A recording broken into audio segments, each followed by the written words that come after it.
I'm Glenn Pedro, and today on Kitchen Craft, I'm going to teach you how to make these amazing shortbread buttons. Shortbread biscuits must be the easiest biscuit you can make. Essentially, it's made out of 3 ingredients: butter, flour, and sugar. We're going to add a bit of vanilla to it because I really feel like the biscuit kind of gets extra flavor from that. So for the first step of the recipe, we're going to cream our butter. And what that means is we're going to mix it, incorporating air into the butter until it becomes light and fluffy. So you can use an electric kitchen mixer like this one, or the electric hand mixer. You could do this by hand using a wooden spoon, but using it by a wooden spoon means you're going to be there for a very long time. So I'd go for the hardware for this guy.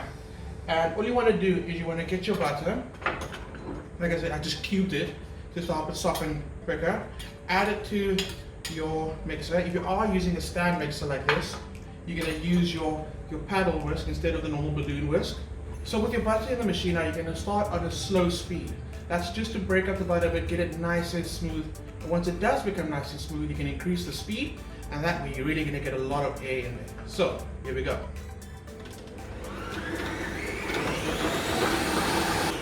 So this is a very important process of the recipe, and what you do want to do is after every 2 minutes of mixing, you want to scrape down the bowl, get all the butter down to the bottom of the bowl.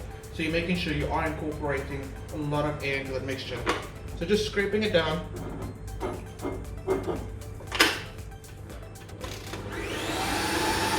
Next ingredient is vanilla. So I'm using vanilla extract, and we're going to mix that into the butter as well. Now we're going to go in with our sugar. And for our sugar, we're using icing sugar. That's going to go in. Very, very important now, when you do start the mixer again, you start it on its slowest setting. All you want to do is start mixing that butter with the icing sugar. If you go full speed, you're going to end up with a kitchen full of icing sugar. So I would let this go for about 3 minutes to really incorporate that icing sugar with the butter. And at this point, it's a good idea to scrape down the bowl again, just to make sure everything is getting properly mixed together. The next ingredient to go in is our flour. So you just want to incorporate the flour until you get a texture that looks like loose breadcrumbs. And I'll show you what I mean in a minute. And we're going to add it with the same careful procedure as we did with the icing sugar, because you really don't want this to end up everywhere in your kitchen. Okay, so you add your biscuit crumbs to your clean surface. And now, all you got to do is bring it together. So just squish. And it's still going to seem quite crumbly, and that's fine. It's supposed to be crumbly.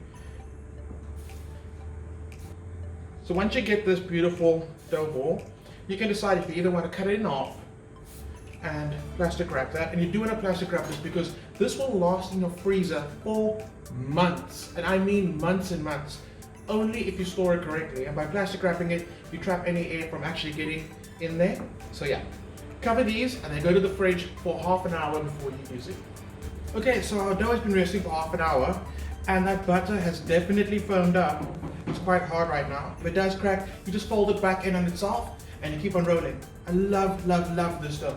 If your rolling pin does stick to the pastry, just give it a little dusting with flour, and then you just go at it. Just work the dough, and the more you work it like this, it will actually warm up and become more manageable. Again, don't worry if it cracks. Perfectly fine. We're actually going to make buttons today, and we're going to use these little cookie cutters to get those perfect round little shapes. So for that, I want to cut a roller out to 1/2 centimeter. Because of all the butter in this pastry, it won't really stick to your surface, which is amazing. So let your flour your surface, and I love that as well about this pastry. So now, I've got 2 cookie cutters, a large one and one that's slightly smaller, and you'll see why we're going to use this in a little bit. So what we're going to do now is cut out rounds, as many as you can. So try and keep them all close to each other when you do this. Cool. Once you've done that, you can just remove all that excess dough, and it comes away so easily. And you're left with these perfect rounds of dough. And like I said, that dough gets rolled back into itself, and you cut new buttons out of them. And you'll see, literally just run your little palette knife or whatever, or spatula under the biscuits, and they just lift super easy. And I'm just going to do that so I can remove all that excess dough that's in the middle. And now we're going to use our slightly smaller round. And all we're going to do is kind of create a little indent that you normally get on a button, create a little ridge. So, going inside the bigger circle, trying to be as in the middle as possible. Just try and eyeball it. Make a little indent, but we're not pressing all the way through this side.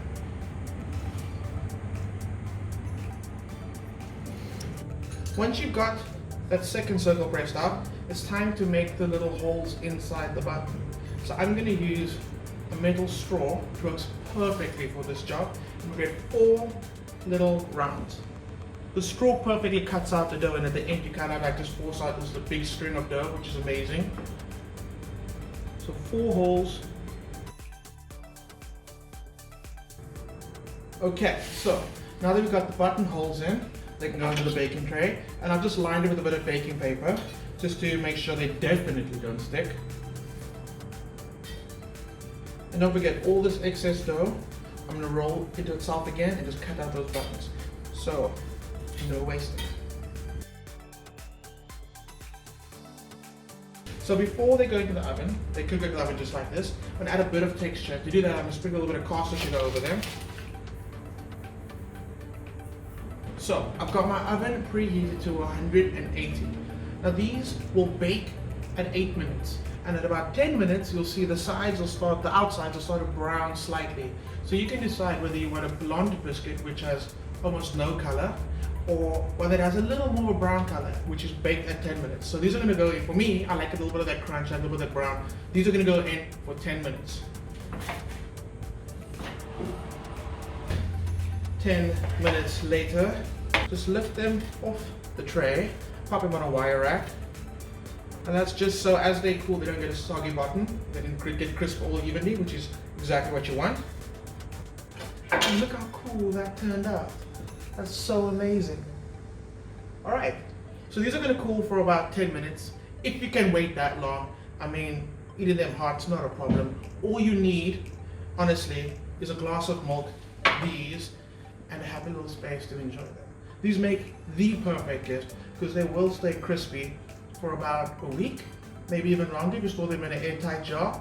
So if you're looking for the perfect gift to gift someone or to gift yourself, these are exactly what you need to be making.